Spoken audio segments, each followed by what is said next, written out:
Hello everyone, and welcome to the Halloween Countdown.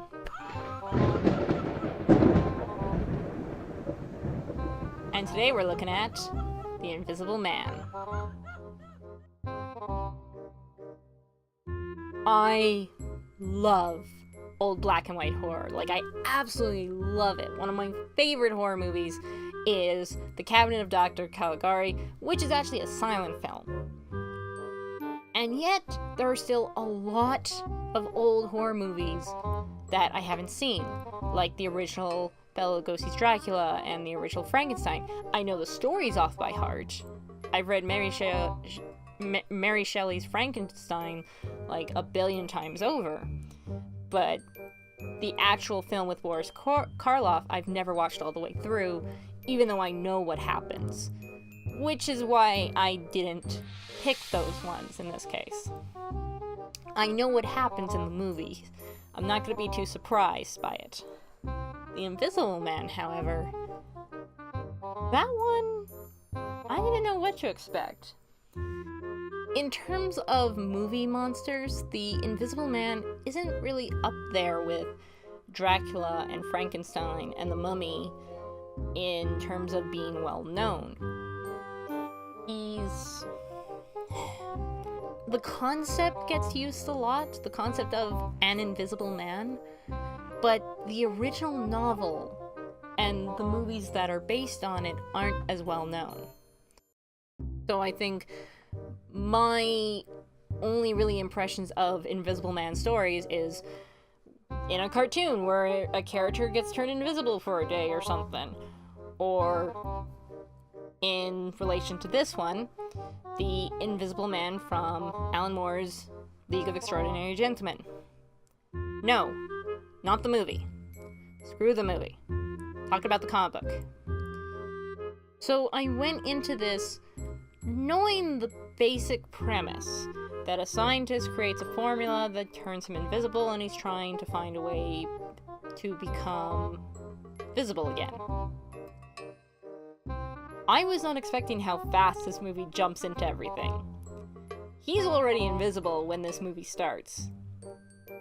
The whole thing starts at a inn that he escapes to with a bunch of science equipment so that he can work in peace and try to find a cure. Because apparently his house wouldn't be a good idea, I guess. And it goes horribly wrong, because no one knows how to knock in this city. And, well, first they just make him angry by constantly interrupting him, and then he straight up reveals, I'm invisible. Okay, screw you guys. I'm gonna have some fun now. And it's implied that the serum that he used to make himself invisible is affecting his mind, because immediately he starts laughing like this guy here and decides, I'm gonna take over the world. Straight up, no kidding, he's planning to take over the world. He wants to make more of the elixir and sell it to the highest bidder. He also wants to terrify the world by murdering people. After this whole thing at the inn, he heads over to a fellow scientist's house and basically holds him hostage and forces him to be his partner.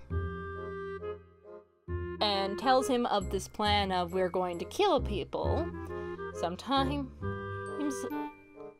little people, sometimes big people. Various powers, various different lifestyles, just to show that we don't discriminate.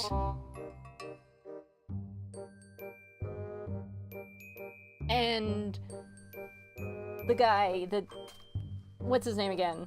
Hang on. Claude Rains. Claude Rains does a really great job. I actually found out that he is claustrophobic, and during all of his scenes on set, he had to wear a mask, or during the special effects, he was wearing a completely black suit that closed over his face. So kudos to Claude Rains for that performance. And it feels like he's having just so much fun as well, being the Invisible Man. The effects are really good. In fact, the effects are the biggest thing about this movie that I enjoyed, because it made the death scenes really entertaining. There's this one scene where the Invisible Man is just throwing people off of a cliff. And, oh yeah, the body count in this movie. I think he gets, like, a higher body count in a short period of time than any other monster movie from this era. Because in a span of little time, he manages to murder people, throw people off a cliff, crash an entire train. And he has the police completely fooled. There's even one scene at, like, the beginning when he first starts his reign of terror where he pushes a baby stroller over.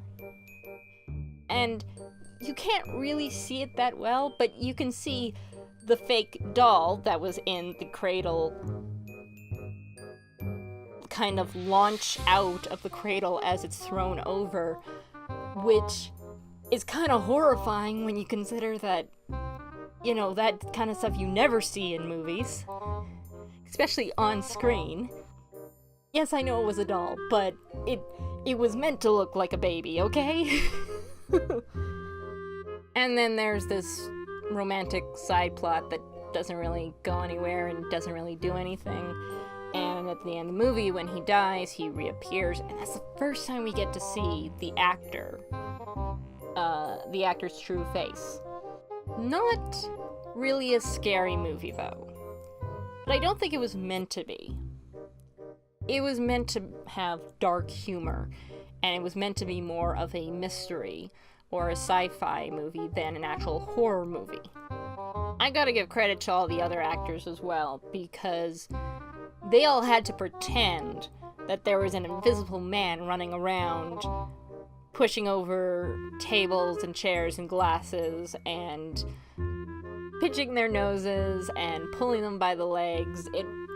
It was just fantastic to watch. It didn't get, like, the same kind of laughs as, say, Mars Attacks did out of me, but it was entertaining nonetheless. Now, the movie overall, it was okay.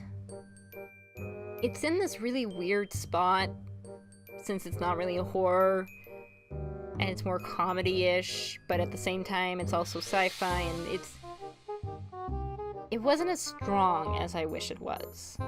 I found out there are more things that happen in the actual book, so I need to go get off my butt and go and read it, and see what other movies are out there based on it.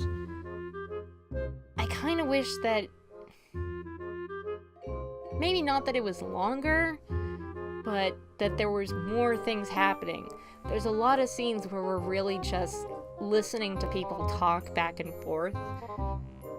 When we don't have the Invisible Man on the screen, like, having the time of his life, we have people talking and planning constantly.